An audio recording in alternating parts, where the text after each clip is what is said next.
सभी कुछ है। जय मंगलाचरण करेंगे। ओम नमः सिद्धेभ्य जय श्री ओम नमः सिद्धेभ्य जय श्री ओम नमः सिद्धेभ्य। मंगलम भगवान वीरो मंगलम गौतमो गणी मंगलम कुंद कुंदाद्यो जयंदर्मोस्तु मंगलम सर्वमंगल मांगल्यम सर्वकल्याणकारकम प्रधानम सर्वधर्माणां जैनं जयतु शासनम जैनं जयतु शासनम जैनं जयतु शासनम। पंचलब्धि नाम का की पुस्तक हम लोग पढ़ रहे हैं। इसकी रचयिता है डॉक्टर उज्ज्वला शाह। हमने अभी कर्मों के निषेध के बारे में, कर्म वर्गणाओं के बारे में, स्पर्धकों के बारे में पढ़ा।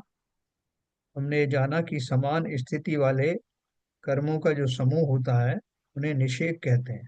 स्थिति जिनकी सेम हो और अनुभाग उनका कम ज्यादा हो सकता है।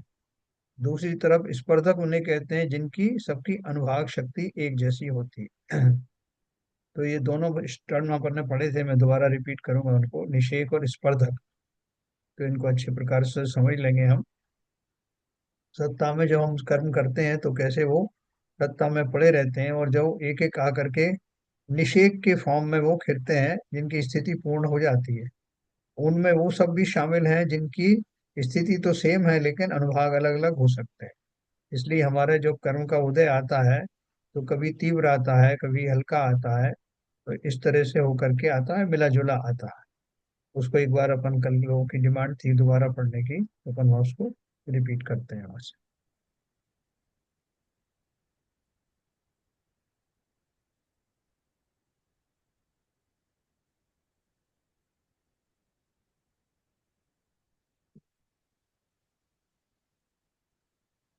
देखिए, अपन ने पढ़ा था, एक समय में बंधे हुए कर्म लगातार अनेक वर्षों तक उदय में आते रहते हैं। हम प्रति समय कर्म बांधते रह आ रहे हैं। इसलिए जिन कर्म परमाणुओं की स्थिति पूरी होती है वे अलग अलग अनेक समयों में बंधे हुए परमाणु एक साथ उदय में आते हैं, है ना। जैसे मैंने आपको बताया कि हमने बांधे तो अलग अलग समय में है, लेकिन सबकी इस तरह से बांधे कि उनकी स्थिति एक एक जैसी हो गई। तो वो अलग अलग समयों में बांधे हुए जिनकी स्थिति एक साथ पूर्ण हो रही है, वो सब उनका फल अलग अलग हो सकता है, लेकिन स्थिति एक होने से वो सब एक साथ उदय में आ रहे हैं। उनका फल भी उनके अनुभाग के अनुसार मिलता है। इस तरह सत्ता में जो कर्म पड़े हैं और वो सत्ता में चले गए, और उनमें से क्या होगा, उनमें जो जो परमाणु समान स्थिति वाले हैं उनके समूह को हम निषेध कहते हैं, है ना। इसे सत्ता का निषेध कहेंगे। जब भी हमारे कर्म उदय में आएंगे तो कौन से उदय में आएंगे, जिनकी जिस समय उनकी स्थिति पूर्ण हो रही है वही उदय में आएंगे। उनका अनुभाग अलग अलग हो सकता है। तो उसमें से जो है एक निषेक ऐसा है कि जो कम शक्ति वाला, कम अनुभाग वाला है, दूसरा ज्यादा वाला है, लेकिन एक ही टाइम में आ रहे हैं। इसलिए मुझे जो है धन का लाभ तो बहुत जबरदस्त हुआ, पुण्य प्रकृति का भी हो सकता है, और लेकिन साथ में मेरे शरीर में बहुत पीड़ा भी हुई। तो ऐसे बहुत सारे साइमल्टेनियसली होते हैं।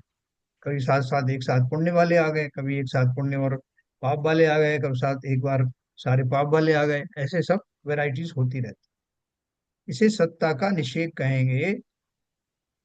इनमें से प्रति समय एक निषेध उदय में आकर खिर जाएगा। वर्तमान समय में उदय में आने वाले निषेध को प्रथम निषेध कहते हैं। उसे आड़ी रेखा से बताते हैं, रिप्रेजेंटेशन किया ग्राफिक। उसके ऊपर दूसरी आड़ी रेखा खींचते हैं, वह द्वितीय निषेध को बताती है। प्रति समय एक निषेक, इस तरह प्रत्येक कर्म के अपने अपने अनेक निषेक, अनेक कूड़ा कूड़ी सागर के निषेक, सागरों के निषेक सत्ता में पड़े रहते हैं।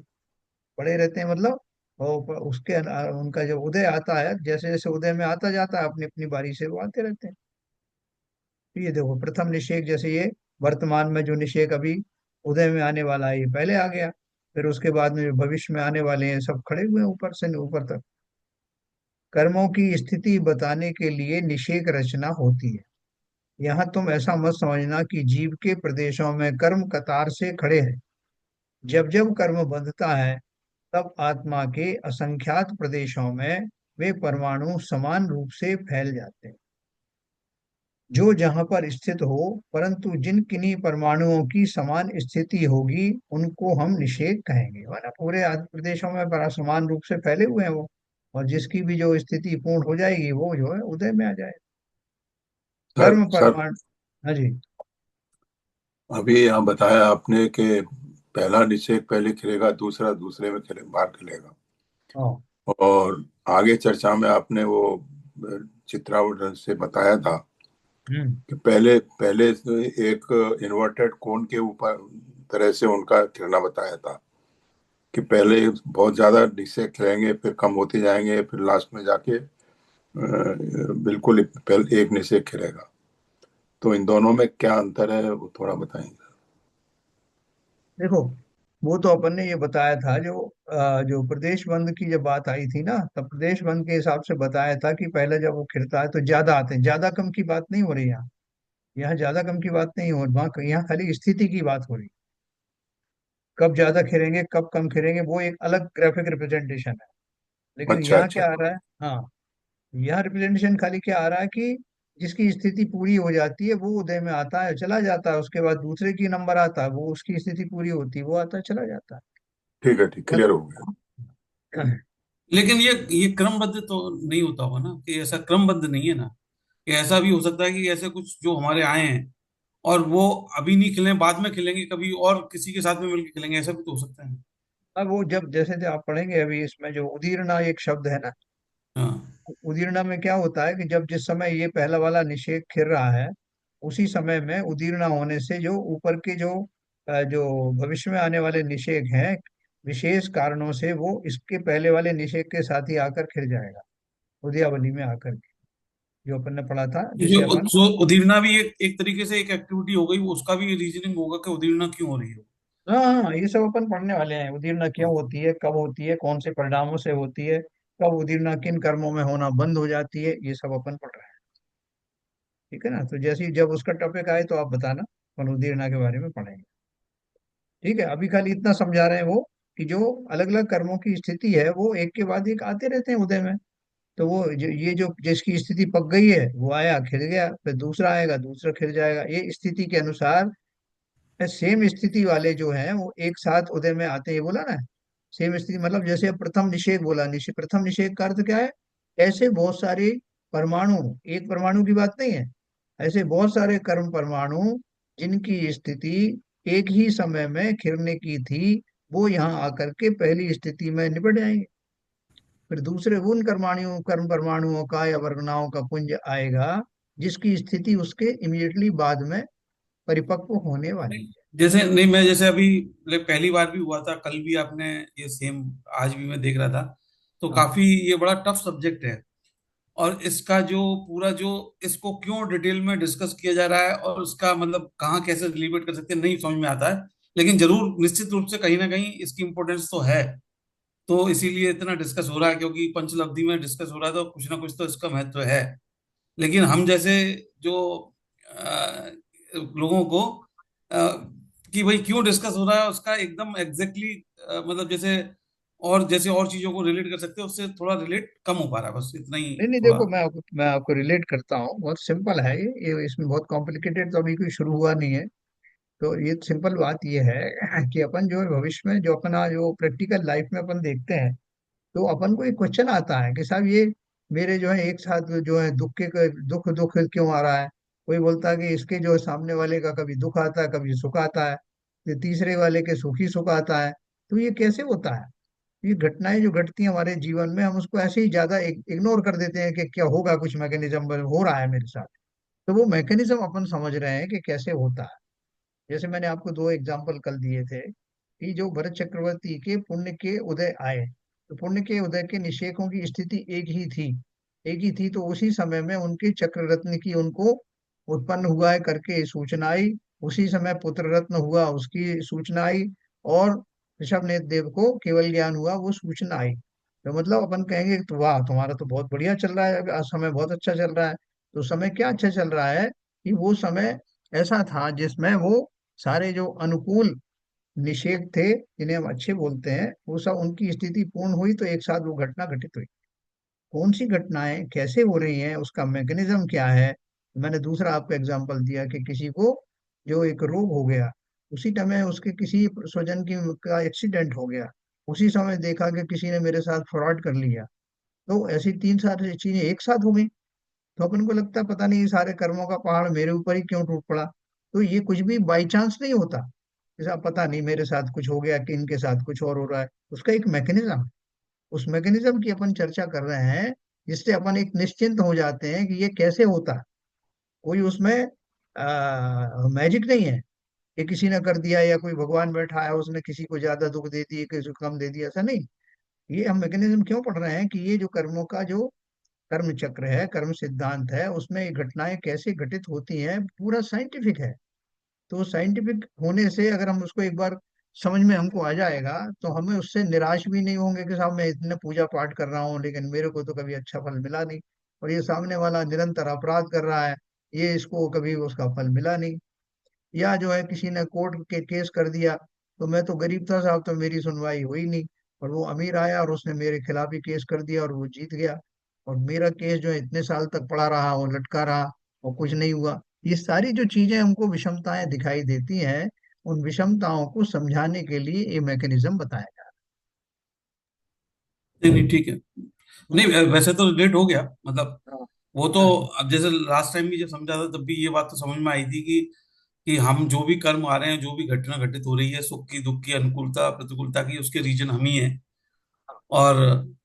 और जब अनुकूल समय आता है तो बहुत सारे ऐसे हमारे जो कर्म होते हैं एक साथ में फलते हैं, जिससे एक साथ में बहुत सारे कार्य हमको संभव होते हुए लगते हैं, और हमको ऐसा लगता है कि अभी हम सब सारे काम हो रहे हैं हमारे।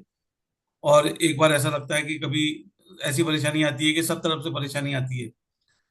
तो वो चीज तो रिलेट कर पा रहे एक हैं। बार जब अपन ये समझ जाएंगे ना पूरा सिद्धांत, वो पूरा दृढ़ में विश्वास हो जाएगा, तो हमको ये कंफ्यूजन नहीं होगा कि यार ये ऐसा कुछ प्रकृति में कुछ नियम नहीं है।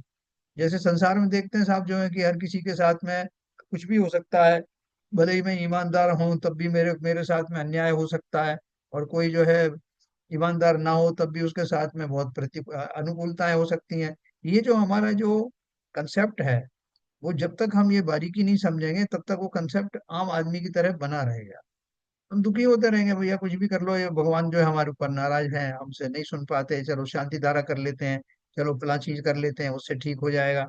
तो ये जो हमें गलत गलत धारणाएं जिसे हम मिथ्यात्व कहते हैं जो बनी हुई हैं, बहुत सारे लोग जमीन पे लौटते हैं, काशी करवट करते हैं, कोई किसी तरह करते हैं, इसने साहब 4 शांति धारा की इसलिए उनको फायदा हो गया, मैं तो 10 कर दी मुझे आज तक फायदा नहीं हुआ। तो ये विभिन्न विविध प्रकार की जो विषमताएं हैं, उनका कारण कंसेप्ट पूरा जानने के बाद हमको न केवल कर्म सिद्धांत में पूरा विश्वास हो जाता है, बल्कि ये भी विश्वास हो जाता है कि ये सारे कृत्य मैंने ही किए थे और इनका फल इसी तरह से मिलता है। तो नहीं, फिर मैं बिल्कुल। किसी तरह से दुखी सुखी नहीं होऊंगा। ये बिल्कुल सही बात है, और कभी कभी ऐसा लगता है कि हमारा ये सब कार्य करने से हमारा काम सक्सेस हो गया, बहुत बढ़िया हो गया। लेकिन ये ऐसा भी हो सकता है कि ये वो आपके आने वाले किसी और समय की शुरुआत भी हो सकती है। वही वही बात अपन पढ़ रहे हैं, मतलब ये हो सकने वाली बात नहीं, ऐसा ही है। अभी तो अपन कैसे बोलते हैं हो सकता है साहब हमने कुछ कर्म किए होंगे, नहीं, हो सकता है नहीं, हुआ ही है। तो जहाँ कन्फर्मेटरी बिल्कुल पक्का आपको मालूम पड़ जाएगा, आपके बच्चे आपसे पूछेंगे कि मेरे साथ ऐसा क्यों हो रहा है, तो आप you will be able to convince them कि क्यों हो रहा है। जब आप बोलते हो कोई भगवान नाम की कोई चीज नहीं है, हमारे सिद्धांत में तो ये बताया कि कोई करता नहीं है, तो वो पूछेंगे जब करता नहीं है तो फिर वो आपके साथ ऐसा क्यों हो रहा है। तो कर्म सिद्धांत है ना, तो कर्म सिद्धांत पे से आपको विश्वास और बढ़ जाएगा। आप देखो बहुत एक्चुअली सारे लोग आप, हाँ एक्चुअली बोलिए। की जो सूक्ष्म विवेचना हो रही है, ये शैलेंद्र जी ने बहुत वैलिड क्वेश्चन पूछा था। उसका पर्पज यही है कि जब क्लैरिटी आती है इन चीजों में तो श्रद्धान बढ़ता है, श्रद्धान बढ़ेगा तो हमारा 100 पर का भेद करने की जो क्षमता है उसमें और रुचि है वो आगे बढ़ेगी। तो ये कंसेप्ट क्लियर होना बहुत जरूरी है, आपने जो बताया नहीं इसके नहीं, लिए।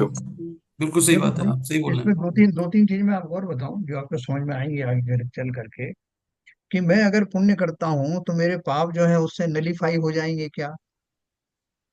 कि साहब मैंने चलो पाप किए होंगे तो मैं पुण्य कर लेता हूँ तो वो नलीफाई हो जाएंगे, तो ऊपर ही लिखा है उन्होंने कि ऐसा नहीं होता। नहीं होता। जैसे है ना, जैसे आपने किसी ये कंपनी में नौकरी कर रहे हैं, आपने जो है वो अच्छा काम किया तो उसका वो अवार्ड देता है, रिवार्ड देता है। लेकिन अगर आपने जो है बुरा किया तो उसका जो है उसका प्रतिफल, सजाएं अलग मिलती हैं। वो कंपनसेट थोड़ी होता। तो एक तो ये कंसेप्ट हमारा दूर हो जाएगा, नहीं साहब मैंने बहुत पाप किए तो अब मैं एक शांति धारा कर लेता हूँ तो उससे दूर हो जाएगा, मैं भगवान की स्तुति कर लेता हूँ तो वो ठीक हो जाएगा, नहीं होगा। तो ये जो हमको जो मिसकंसेप्ट है ये हमारे नहीं है, हजारों करोड़ों लोगों की इस तरह की कंसेप्ट है। और उस चक्कर में वो हम क्रियाओं में मस्त हो जाते हैं कि क्रियाएं करूंगा तो मेरे कर्म नलीफाई हो जाएंगे। तो ये ये हमारे हमको कर्म पूर्व कर्म कैसे कर्म कट संस्कार नहीं बने सकते। हुए हैं। हाँ, नहीं, ये बोला हमारे कर्म तो कट नहीं एक्चुअली ये सकते चीज थोड़ा सा वैसे। वापस कर्म सही रखने में भी सहायक है ना सर। एक्चुअली मान लीजिए कुछ कर्म बंद हुए और पुराना आपको हो रहा है, हाँ, आपको लगा भाई ये तो हमने किया है तो अब गड़बड़ गलती कर दी काम में, अब आप हम हाँ, सुधारें कामों को।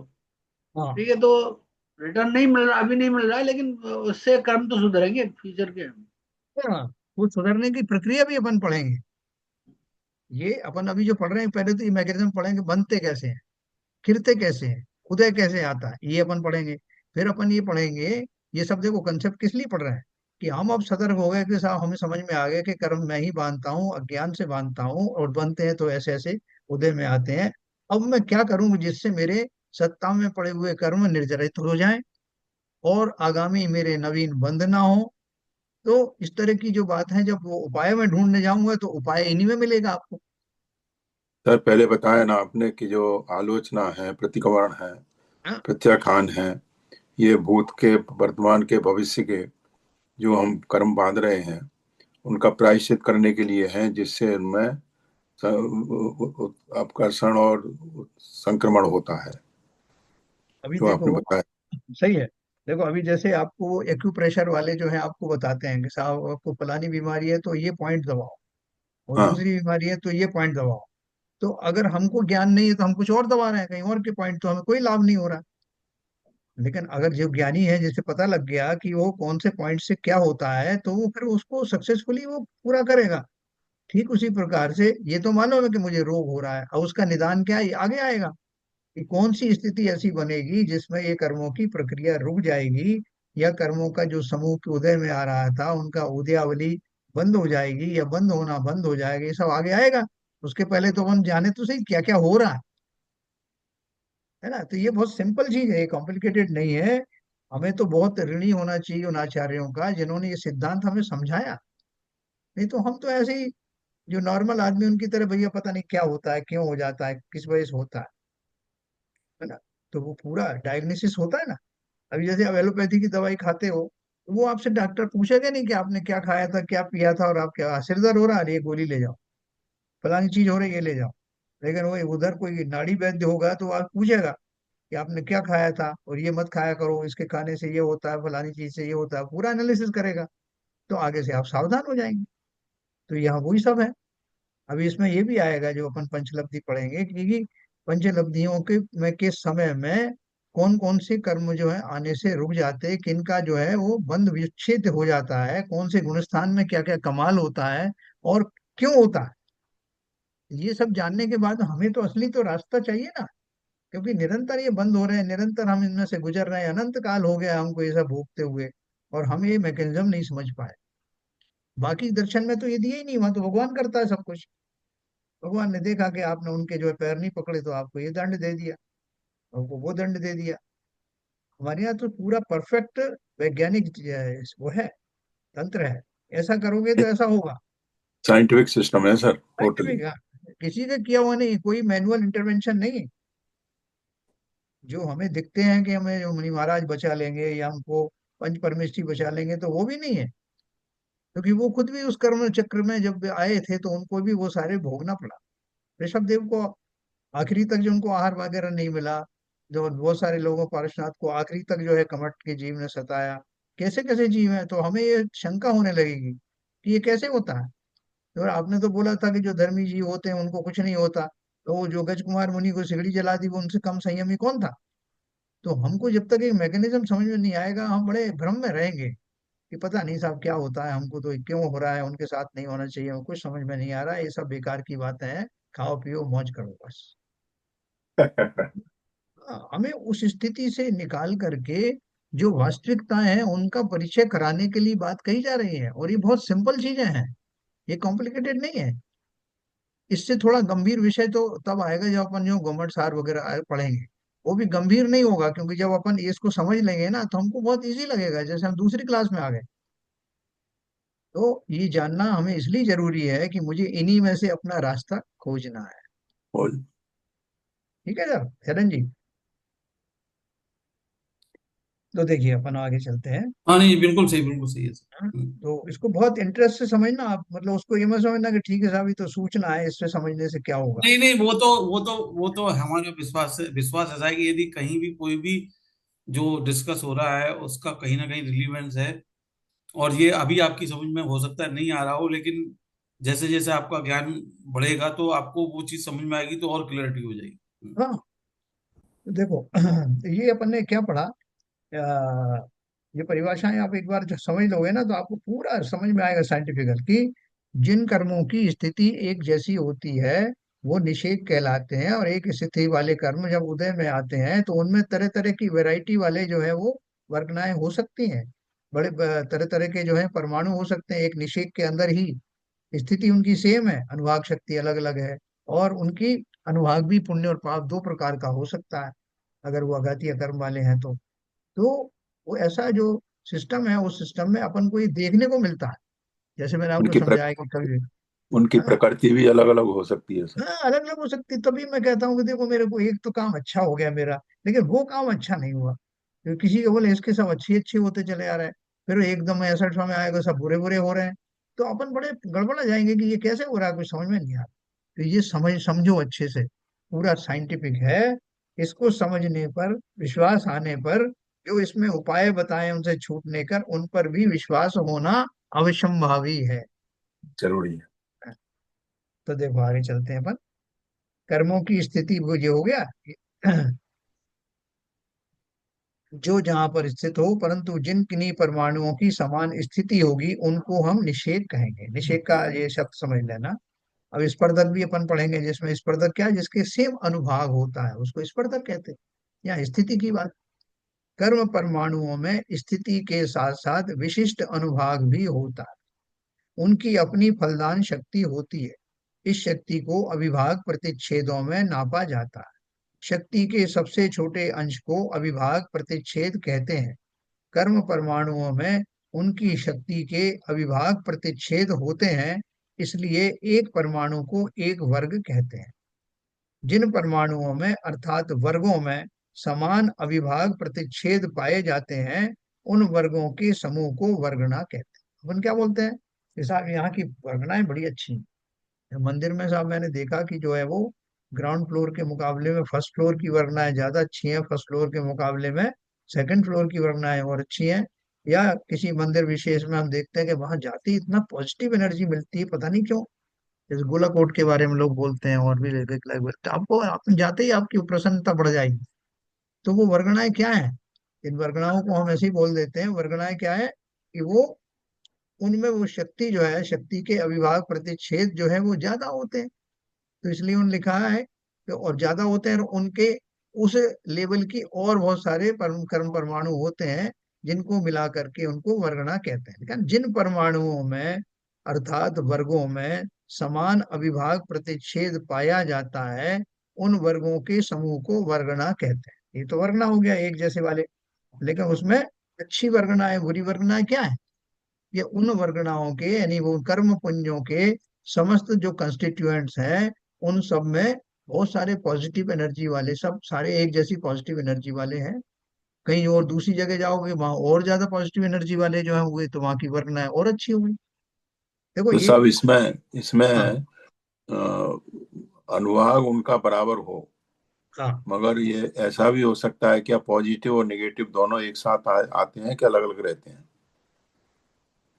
हाँ, जो आप बोल रहे हैं ना कि वो अविभाग समान अविभाग प्रतिच्छेद पाए जाते हैं, वो एक ही तरह के उसमें बताया जाता है, एक ही तरह की बात की जाती है। एक ही जैसे प्रकृति की हो, एक ही एक प्रकृति ही है हाँ, नेगेटिव है अप्रशस्त तो हो, नेगेटिव है, पॉजिटिव है तो अप्रशस्त पॉजिटिव। होगी तो अप्रशस्त होगी, प्रशस्त होगी तो प्रशस्त होगी, और उसमें भी डिफरेंट कौन से कर्म की है, वो अलग अलग प्रकृति होगी नामकर्म के हिसाब से। हाँ, ऐसा भी हो सकता है कि आपके जो है वहां पर एक पॉजिटिव एनर्जी भी की एक वर्गना है, कुछ नेगेटिव की भी है। वो अलग अलग रहेंगी मगर। हाँ, अलग अलग हो सकती हो। तो अभी उसका एक साथ जो आपको प्रतिफल मिलेगा तो आप बोलोगे साहब यहाँ इतना मजा नहीं आ रहा है, या कुछ कुछ बीच बीच में ऐसा लगता है, कभी कभी तो अच्छा लगता है साहब, कभी नहीं लगता। नहीं तो उसमें तो ऐसा होगा ना कि एक पॉजिटिव परगना की उदय में आ रही। वो और दूसरा निगेटिव के हैं, मगर उनकी स्थिति सेम है, तो हाँ, उनका उदय हो रहा है तो दोनों साथ ही साथ आएंगे, उनके बिल्कुल फल प्रतिफल दोनों एक साथ मिलेंगे। मिलेंगे। आपको लगेगा कि ये कुछ चीज तो अच्छी हो रही है लेकिन कुछ बुरी भी हो रही है, ऐसा क्यों हो रहा? ये सारा इन सब क्लियर का जवाब है ये। Clear clear clear, very much clear. तो देखो, सबसे कम अविभाज्य प्रतिच्छेद वाले वर्गों की वर्गना को जगन्य वर्गना या प्रथम वर्गना कहते हैं। अपन ने पढ़ा था कि जो जी सबसे कम जो है उसका जो शक्ति है, उनसे बने हुए जो कर्मों का परमाणु है, उनका जो पुंज है, उसको हम फॉर एग्जाम्पल मिनिमम जगन्य वर्गना यानी कम से कम शक्ति वाली वर्गना कहते हैं। जैसे कल अपन ने पढ़ा था कि 100 वाला एक मान लो जो एक वर्गना है, तो 100 की सीरीज वाली एक चली, फिर 101 में सीरीज वाली आए, फिर 102 वाली आई, फिर 103 वाली आई, करते करते जब वो 200 हो गई, तब वो दूसरा स्पर्धक कहलाता है। देखो यहाँ लिखा ना, एक अधिक अविभाज्य प्रतिच्छेद हो, जिनमें एक अधिक अविभाज्य प्रतिच्छेद होगा, ऐसे वर्गों की वर्गना को द्वितीय वर्गना कहते हैं। यहाँ मेरा 100 कर्मों वाली प्रथम वर्गना है, यानी 100 उसकी जो अविभाज्य प्रतिच्छेद है। फिर दूसरी जो है 101 वाली हुई, तीसरी जो है 102 वाली हुई, 103 वाली हुई, ऐसे होते होते वो 199 हो गई, और फिर 200 हो गई। जैसी 200 हुई तो ये स्पर्धक नंबर 2 कहलाएगा। इसकी परिभाषा के अनुसार लिखा है। ये सब शब्द क्यों समझाए जा रहे हैं कि जब आप आगे इसको पढ़ोगे विषय को, तो वहां सीधा आपको स्पर्धकों का वो रेफरेंस दिया जाएगा, तो आप समझ जाएंगे स्पर्धक का अर्थ क्या है। तो क्या बोला, जिनमें एक अधिक अविभाज्य प्रतिच्छेद होगा, ऐसे वर्गों की वर्गना को द्वितीय वर्गना कहते हैं। प्रथम वर्गना को नीचे लिखते हैं, द्वितीय आदि वर्गनाओं को ऊपर लिखते हैं। ये किस हिसाब से लिख रहे हैं? शक्ति के हिसाब से, कि कौन सी ज्यादा पावरफुल वर्गनाएं हैं। पावरफुल वर्गनाओं वाले स्पर्धक, उससे भी ज्यादा पावरफुल स्पर्धक, उससे भी ज्यादा पावरफुल स्पर्धक, ऐसे जो है अनंत स्पर्धक जो है वो आएंगे। तो वो तो इसका मतलब ये हुआ, ये एक स्पर्धक में हाँ जघन्य शक्ति का परगणा से लेके और ऊपर की शक्ति की परगणा एक स्पर्धक में सम्मिलित रहती हैं। Yes yes, yes. बिल्कुल। देखो अभी उसका एक चार्ट आपको दिखाऊंगा। अनंत वर्गनाओं के समूह को स्पर्धक कहते हैं, जैसे आपने बताया ना। उस अनंत वर्गनाओं में उस सब तरह के हो सकते हैं, मतलब शक्ति कम से कम शक्ति वाला, फिर उससे थोड़ी ज्यादा वाली, उससे उससे कम और ज्यादा वाली, इस तरह का एक स्पर्धक बनेगा। फिर जो अगली सीरीज बनेगी वो उससे भी पावरफुल बनेगी, उससे भी पावरफुल बन सकती है, ऐसे। ये समझाने के लिए आपको, वो कैसे उदय में आते हैं वो अपन अलग से सब। वर्गनाओं के वर्गों के अविभाज्य प्रतिच्छेद बढ़ते बढ़ते जिस वर्गना में दुगने हो जाते हैं, वहां से दूसरा स्पर्धक प्रारंभ होता है। जब 3 गुणा होते हैं तब तीसरा स्पर्धक चालू होता है ना। अपन बोलते हैं कि साहब मेरे तो संकटों की कोई था ही नहीं है, अभी तक तो मामूली जुकाम सर्दी हुआ करता था, हर सीजन में हो जाता था, और अब जो है उससे ऊपर होने लगा, अब तो मुझे नजला भी हो गया, और अब तो मुझे उसके साथ बुखार भी आने लगा। ओ मैं क्या करूं साहब, मैं तो मरा जा रहा हूँ, और मैं इतनी मंदिर जाता हूँ, इतनी पूजन करता हूँ, और ये रोग मेरे और बढ़ते चले जा रहे। तो मंदिर जाने से बढ़े क्या? तो वो फला आदमी तो मंदिर जाते ही नहीं साहब, और उसको कोई रोग ही नहीं है, उसकी तो फाइल ही नहीं खुली। ये सारे हमको चकित कर देने वाले जो प्रकरण हैं, अगर हम अनजान हैं तो हम कंफ्यूज होंगे। दूसरे के पास गए, दूसरे को पता नहीं भैया, मैं तो 5 बार शांति धारा करता हूँ, एक बार मेरे को कुछ फायदा हुआ था, तब से मैंने 8 बार करना शुरू कर दिया। कोई बोला मुझे इससे कुछ फायदा नहीं, मुझे तो पूजन से फायदा हुआ। दूसरा बोलेगा हमको इससे कोई फायदा नहीं हुआ, मैं तो किसी को दान देता हूँ, चींटियों को आटा खिलाता हूँ, तो मुझे फायदा हो जाता है। कोई बोलेगा कि नहीं साहब मैं तो घर पे ही रहता हूँ और भगवान को खूब गालियां देता हूँ, मेरा काम बन जाता है। ऐसे विचित्र विचित्र थ्योरी लोग लेके घूम रहे हैं। तो जब तक हमें हकीकत नहीं मालूम होगी तब तक हम भी ऐसे ही भ्रम के शिकार रहेंगे, और सही रास्ता हम खोज नहीं पाए। ऐसी स्थिति आती ना, तो देखो अपन इसी के बारे में पढ़ रहे हैं, इसको बहुत इंटरेस्ट से पढ़ना, क्योंकि ये हमारे बहुत लाभ आने वाली है, काम में आने वाली है। तो इस तरह से वर्गनाओं कैसे स्पर्धक बनते हैं ये अपन ने देखा। किसी एक समय में बंधे हुए परमाणुओं की जब हम निषेक रचना देखते हैं तो उसके प्रथम निषेक में परमाणुओं की संख्या सर्वाधिक होती है ना। अभी जो आपने प्रश्न किया था ना, कि वो जो निषेक, तो आपने उनको कह दिया कि जो जिनकी स्थिति एक जैसी होती है वो एक निषेक कहलाता है ना। जी। निषेक रचना देखते हैं तो उसके प्रथम निषेक में परमाणुओं की संख्या सर्वाधिक होती है। तो परमाणुओं की संख्या भले ही ज्यादा कम हो लेकिन स्थिति एक हम्म। है ना। तो स्थिति एक, जैसे प्रथम निषेक है, प्रथम निषेक में वो सारे परमाणु उदय के लिए तैयार हो गए हैं जिनकी स्थिति सेम थी, नंबर ज्यादा था। उसके बाद में दूसरा निषेक आया, उसमें स्थिति उसकी दूसरे निषेक वाली स्थिति सबकी एक जैसी हुई, उसमें कर्म परमाणुओं की संख्या कम होगी, है ना। इस तरह से ये निषेक रचना चलती है। आखिर में जो कहते साहब, उनका अंतिम निषेक खिर गया, आयु का अंतिम निषेक खिर गया, उन्होंने अपनी अंतिम सांस ली, अंतिम शब्द बोला। ये क्यों इतना हुआ? पहले तो इतनी हलचल थी, आखिर में एक ही निषेक में सब कुछ कैसे हो गया, काम तमाम खत्म हो गया, आयु का अंतिम निषेक खिर गया।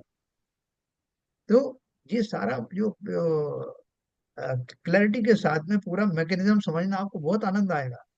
अभी तक हम अब अज्ञान इसमें में एक इधर उधर। शंका है सर। जी। जो निषेक हैं हाँ। वो एक ही स्थिति के जो कर्म परमाणु है उनका समूह बिल्कुल है बिल्कुल। ना।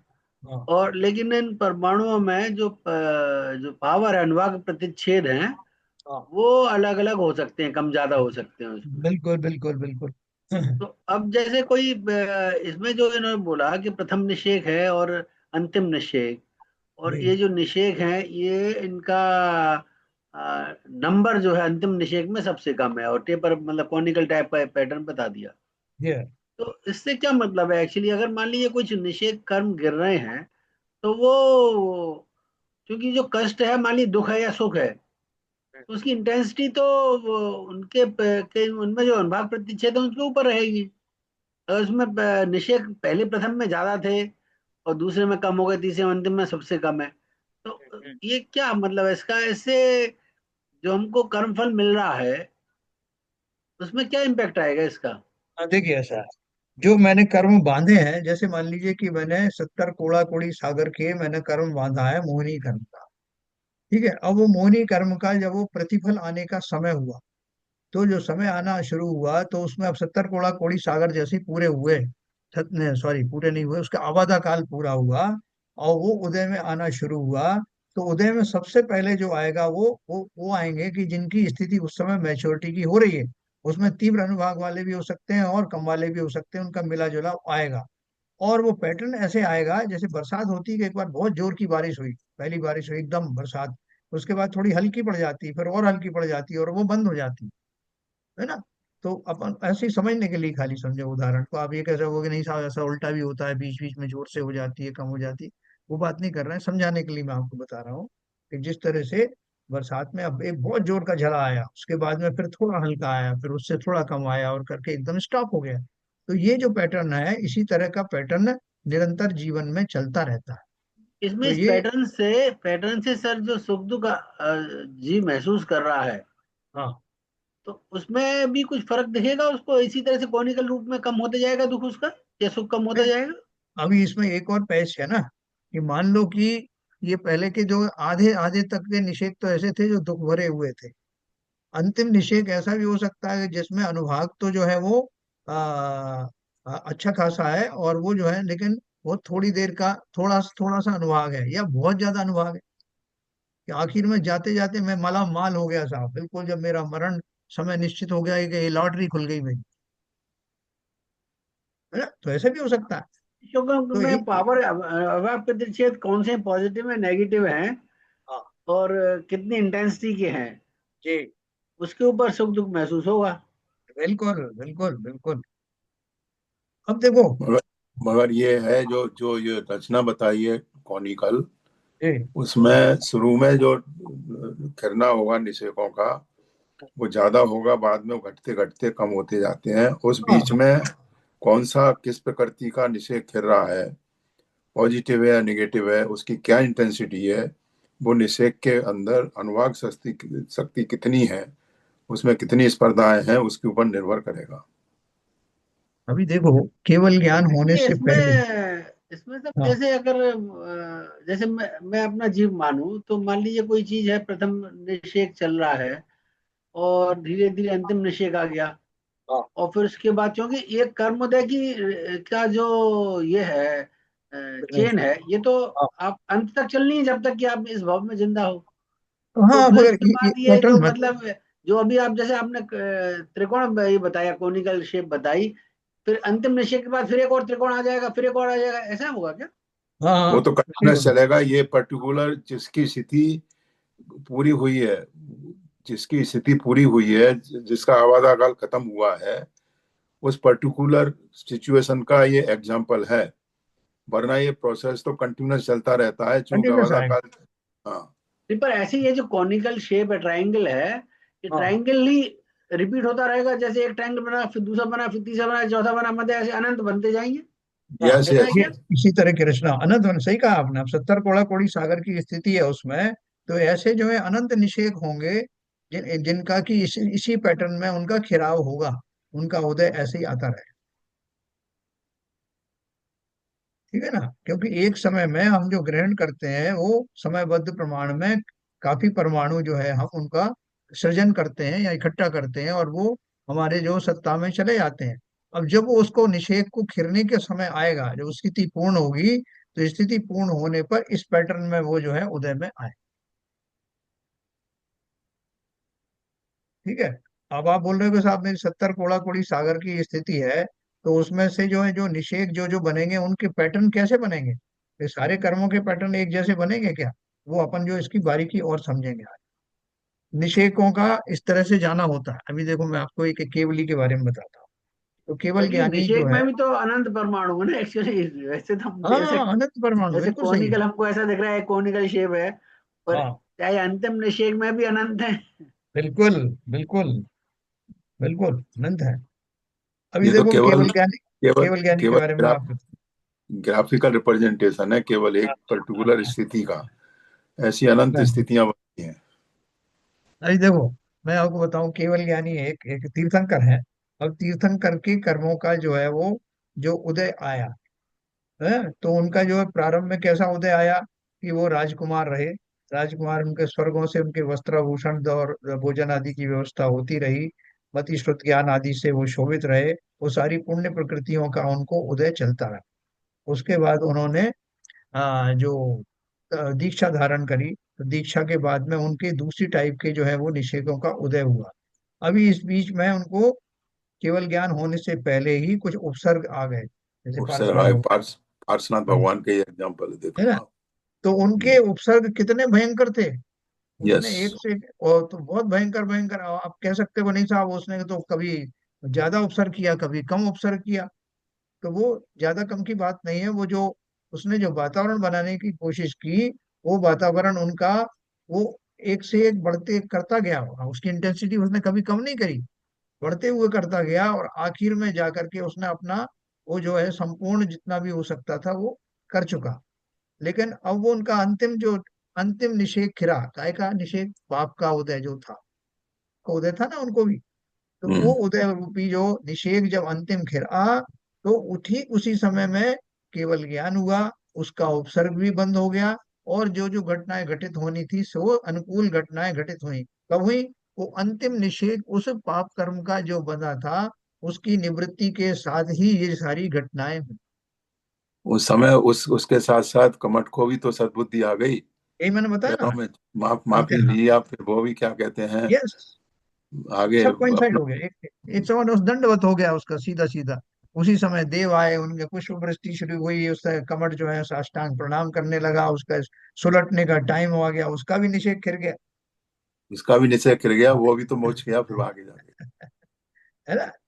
तो ये जो घटनाएं देखो, इससे हमको एक और विश्वास होता है कि मेरा भी तो अंतिम निषेध खिरेगा। कब तक बने रहेंगी कर्मों की स्थितियां?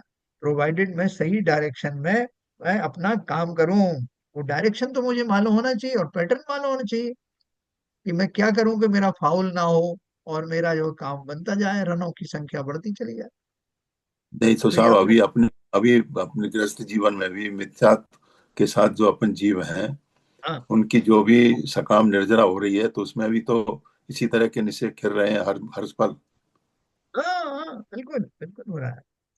लेकिन अभी क्या हो रहा है कि हमारी जो सकाम निर्जराम है, वो तो खिल रहे हैं और हम नए और बांध रहे हैं। नहीं, उनका वो वो तो खत्म नहीं कंटिन्यूस हो रहा। प्रोसेस है, कंटिन्यूस प्रोसेस है। तो हम अगर वो समझ जाएंगे कि ये साधारण निर्जरा से मेरा काम चलेगा नहीं, ये तो अनंत नहीं, काल से चल रहा है, तो मैं फिर ये तो अनंत अकाम प्रभाव से। निर्जरा के ऊपर अविपाक निर्जरा को समझूंगा कि वो क्या चीज है। पहले तो मुझे समझ में आया कि भय किस किस चीज का भय है। देखो ये जो अपना एमबीए वगैरह जो करते हैं, तो एमबीए में वो कोर्स में सिखाते हैं स्वॉट एनालिसिस, स्ट्रेंथ वीकनेसेस, अपॉर्चुनिटीज और थ्रेट्स। तो अपन दैट्स उसका अपन एक चार्ट बनाते हैं कि मेरे पास क्या क्या समस्या है, उन समस्याओं से निपटने के मेरे पास क्या क्या साधन है, इस समय कौन कौन से साधन उपलब्ध हैं और कौन कौन सी रिस्क अवेलेबल है, मैं उनका चार्ट बना रहा हूँ। तो ये वही तो है। मुझे ये पैटर्न समझ में आ रहा है, मेरे अपने भाव मुझे पता है, मुझे मालूम है कि पुण्य से पाप नलीफाई होते नहीं है, मुझे मालूम है कि किस तरह से नलीफाई होते हैं, उन परिणामों को करने के लिए क्या करना पड़ता है। इसी के लिए सब पढ़ रहे हैं कि गुणस्थान क्या होता है, स्टैंडिंग आरोहण क्या होता है, ये सब उपाय हैं, है ना। तो ये उत्तम क्षमा मार्दव आर्जव भाव है, शौच सत्य संयम तप त्याग उपाव है, पाए हैं। आकिंचन ब्रह्मचर्य धर्म दस सार है, चहुगति दुख ते काढ़ी मुकत करता है।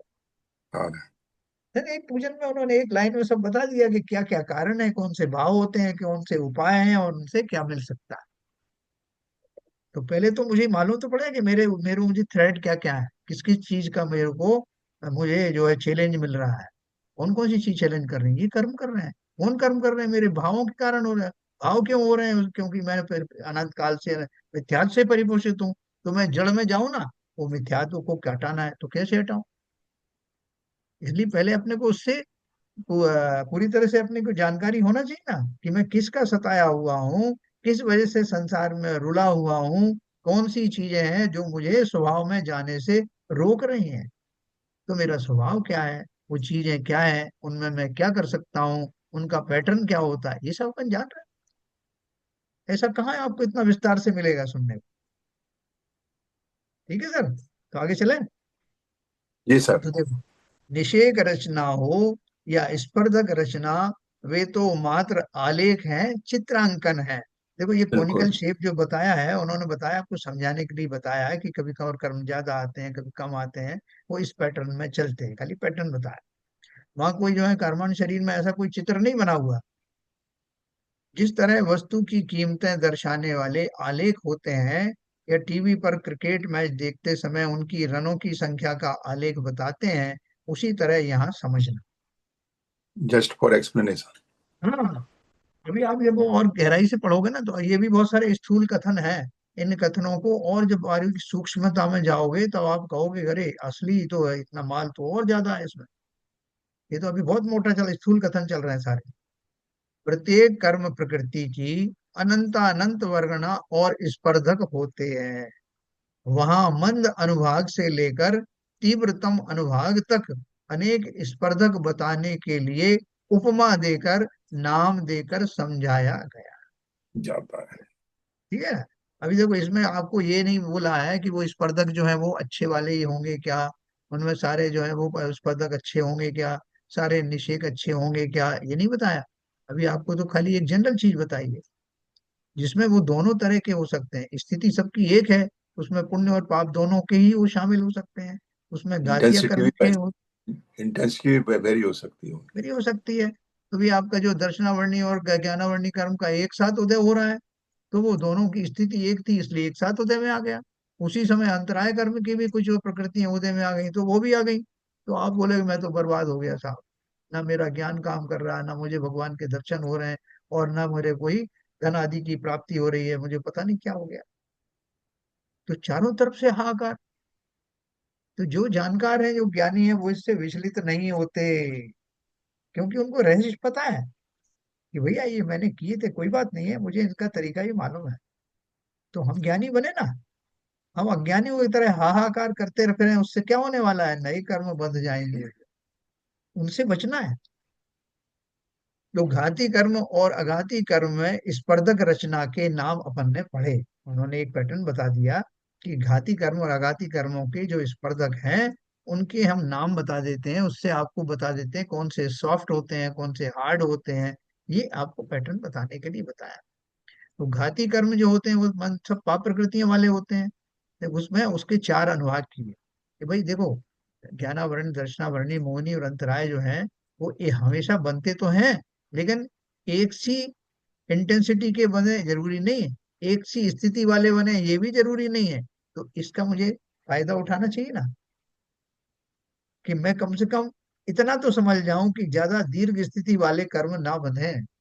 मैं क्रोध से पागल हो रहा था, मैंने किसी सामने वाले के साथ बैर भी कर लिया, लेकिन तुरंत मुझे ध्यान आया कि भैया ये बैर भाव भाव में पेरते हैं। तो एक काम करो, जल्दी सुलटा लो मामला, नहीं तो ये सामने वाला व्यक्ति बैरी बन के अगले भाव में भी अपने से बदला ले सकता है। तो क्या करें कि तुरंत क्षमा के भाव रखो। ऐसा भाव मुझे क्यों आया? क्योंकि मैं इस कर्म सिद्धांत को जान गया था। मैंने अपने आप को संभाल लिया, और संभालते ही मैंने सामने वाले से जाके विनय पूर्वक, भैया जो मुझसे गलती हो गई मुझे क्षमा करना। तो मेरा वो जो बैर अनंत भवों तक चलता, वो यही खत्म हो गया होता। ये मेरी जानकारी में आने के बाद में मुझे बहुत लाभ होने वाला है। तो वो क्या बोल रहे हैं कि अगर घाती कर्म है तो घाती कर्म में के जो जो परिणाम है, वो घाती कर्म किस तरह के हो सकते हैं, वो चार पैटर्न उसके उन्होंने मोटे मोटे कैटेगरी लिखी, उसके हर एक के में अनंत भेद भी हो सकते हैं। क्या उन्होंने चार भाग किए? घाती कर्म में मंद से तीव्र अनुभाग वाले स्पर्धकों के चार प्रकार हैं। पहला लता भाग, सबसे कम वाला। दूसरा दारू भाग, उससे मतलब थोड़ा सख्त वाला। अस्थि भाग और शैल भाग, शैल माने शिला। लता यानी बेल नरम होती है, कठिन नहीं। वैसे इन स्पर्धकों में अनुभाग मंद होता है। लता से दारू यानी काष्ठ कठिन होता है, वैसे इन स्पर्धकों का अनुभाग अधिक होता है। उससे भी अधिक अनुभाग अस्थि भाग वाले और सर्वाधिक अनुभाग शैल भाग वाले स्पर्धकों में होता है। देखो अभी हमारा और आपका सबका जो मोहिनी कर्म को अपन ले लें, सबका उदय भी चल रहा है मोहिनी कर्म का, तो उदय भी चल रहा है और बंद भी चल रहा है, दोनों एक साथ चल रहे हैं। तो मेरा जो है अभी, मान लो मैं घोर अज्ञानी हूँ और मैं इन सब चीजों में विश्वास नहीं करता, अनजाने में ही मेरे जो जो कर्म बंध रहे हैं वो कौन सी जाति के बन रहे हैं? मोहिनी कर्म आपका भी बंध रहा है, मेरा भी बंध रहा है। लेकिन मैंने देखा कि मैं अपने परिणामों को टटोल के देखता हूँ तो मैं बीच बीच में थोड़ा सा सुधर जाता हूँ। तो मेरे परिणाम उतने हार्डनेस तक जा नहीं पाते। तो मतलब इस समय मेरे कैसे के परिणाम चल रहे हैं? लता भाग वाले चल रहे हैं। लेकिन मैं अगर किसी से ठान लूं कि नहीं साहब मेरे को सुधरना नहीं है, सामने वाले को मुझे थोड़ा तो फल चखाना ही पड़ेगा, उसको उसकी औकात दिखानी पड़ेगी। तो चलो साहब मैं दारू भाग वाले आ गए, किसी को और भी ज्यादा आ गए, साहब मैं जब तक इसका ये नुकसान नहीं कर दूंगा मैं छोड़ूंगा नहीं, तो वे अस्थि वाले आ गए। और फिर चौथा सोचा कि मैं तो इसको जान से ही मार डालूंगा, साहब मैं नहीं बर्दाश्त कर सकता, कि तो शैल भाग वाले आ गए। तो नुकसान किसका कर रहा हूँ? जब तक मुझे जानकारी नहीं है इस तरह का पैटर्न में होता है, मैं तो बोलूंगा कि आपके भी भाव खोटे, मेरे भी खोटे, तो इसमें सुधरने की कहाँ गुंजाइश है? देखो साहब वो भी तो क्रोध कर रहे थे, तो तुमने क्रोध किया कि हाँ साहब वो पहले उनने किया था, मैंने अब मुझसे मुझे डबल गुस्सा आएगा कि नहीं आएगा? तो तुम डबल रखो, डबल एंजॉय करो। तो ये जो चार पैटर्न बताए हैं, मेरे ही परिणामों का निमित्त पा करके इन चार जातियों में तीव्र से मंद से तीव्र तक के अनुभाग का बंध होता है।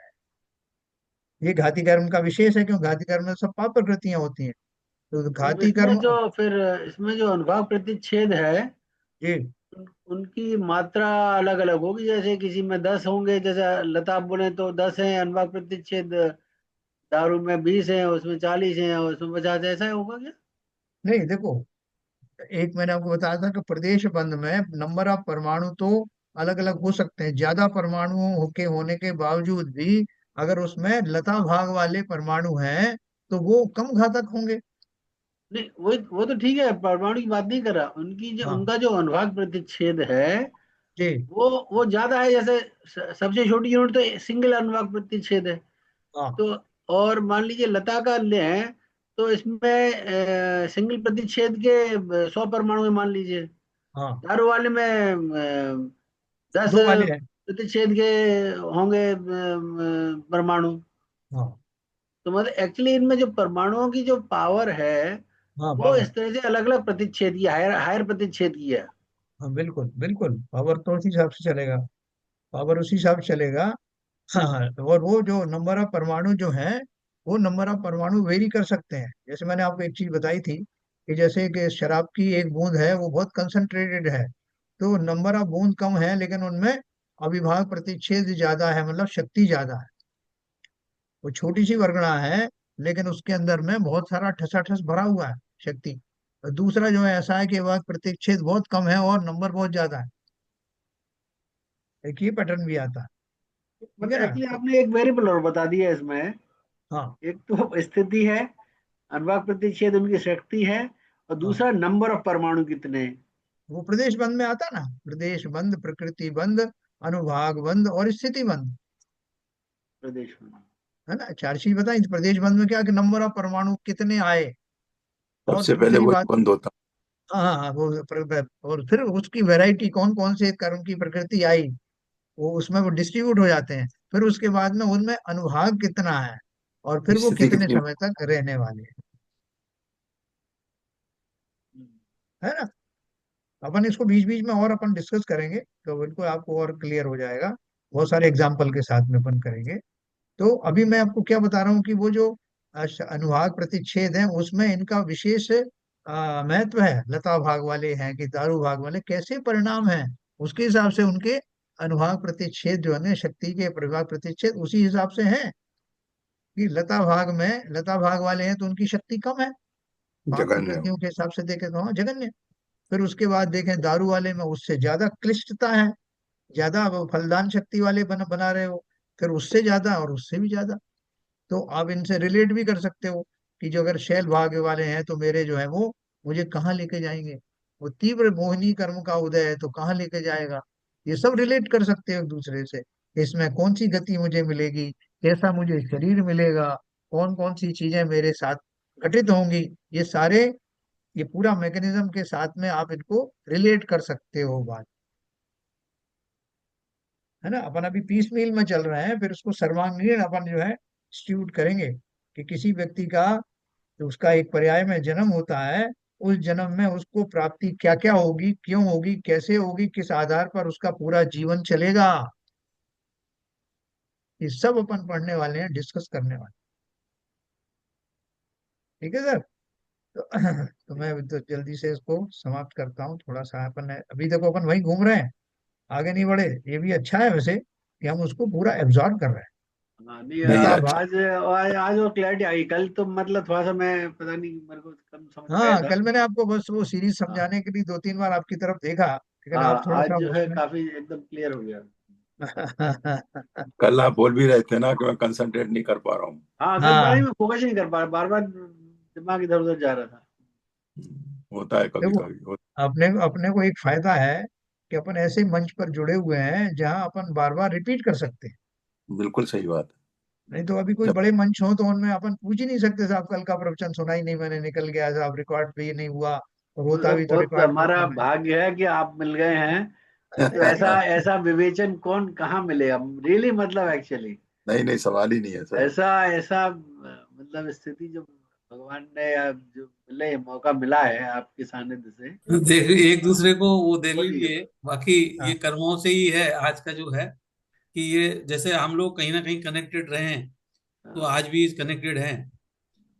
और एक अच्छे कार्य में लगे हैं, मतलब अपना अपना भी निज का भी कर रहे हैं, और एक सोसाइटी के हिसाब से भी एक नाम रहता है कि कुछ तो देखो खारकर समाज में कुछ चलता है, ऐसा देखो, मैं सब। आपको एक चीज हाँ। बताऊं, मैं आपको जब ये मैं डिस्कस करता हूँ आपके साथ में, हो सकता है मैं अकेले में बैठ के पढूं तो ये मुझे उतनी अच्छी तरह समझ में ना आए। तो जब सामूहिक रूप से उसकी चर्चा करता हूँ, एक जिम्मेवारी के साथ में करता हूँ, कि मुझे ये एक्सप्लेन करना है, उस एक्सप्लेनेशन में मैं स्वयं को भी समझा लेता हूँ। साहब आप तैयारी करके आते हैं, आपकी रुचि हमसे 100% ज्यादा है। नहीं, वो तो एक जिम्मेदारी वाली बात है, उसमें सब नहीं तरह वो की तो जिम्मेदारी होती है। वही तो बता रहा हूँ, जो हाँ, शरण जी कह रहे हैं हाँ, कि ये कर्मों से हम लोग एक दूसरे से जुड़े हुए हैं, तो ये सब एक दूसरे के निमित्त से जो कुछ हो रहा है, ये पांचों समयाएं मिल रही हैं, तो वो हाँ। सब वो सब कर्मों का ही फल है, भाई कर्म श्रोता सिद्धांत नहीं का ही होंगे, श्रोता नहीं होंगे तो एक्सपीरियंस। जो है वक्ता वक्ता को अपॉर्चुनिटी मिलेगी नहीं, किसको बताएगा? तो इसलिए अरे साहब वक्ता। हाँ। वो सब हम इतनी दूर बैठे हैं, अगर जूम नहीं होगा तो कैसे कनेक्ट होंगे? आप बताइए। ठीक है, निमित्त तो सब चलिए। मिल गए हैं एक्चुअली, हाँ, तो मैं चीजें आपको हैं। अभी ये जो न अपन ने पढ़ा है, जो भी घाती कर्म से अघाती कर्म के स्पर्धक रचना, ये अपन कल फिर से पढ़ेंगे। और इसमें कोई भी आपको जरा भी छोटी भी शंका हो तो जरूर बात करते। बहुत बढ़िया, बहुत बढ़िया। समय आज बहुत जल्दी निकल गया लगता हाँ। हमें तो पता ही नहीं पड़ता है, रोज ही निकलता है। चलिए साहब, जिनवाणी स्तुति करें।